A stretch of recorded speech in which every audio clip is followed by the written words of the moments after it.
In our efforts towards recovery, we need to continue the monetary and fiscal stimulus measures and financial market support operations until there are clear signs of self-sustaining growth. At the same time, we must start planning for our exit strategies. Fiscal consolidation will be the central theme in the coming years. We need consolidation, but these measures should not harm the key drivers for growth. How can we improve long-term revenues, continue to develop infrastructure and services, and to maintain our social safety net, all at the same time? Quite a challenge.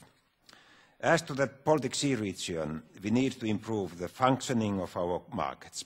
Companies and businesses need predictable and transparent markets with little or no bureaucracy. The rules are to a large extent in place, but there are still practical hindrances and barriers we need to remove. This is where the Baltic Sea strategy of the European Union can be of a great help. The Baltic Sea region, I am convinced, has great potential. By deepening economic integration and improving the business environment, we can create a basis for economic growth and success in the region. In my view, in this we can build on, first, renewable natural resources.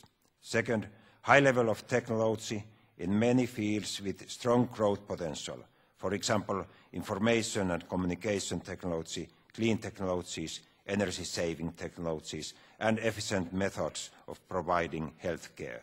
And third, benefits of small countries' ability to react quickly.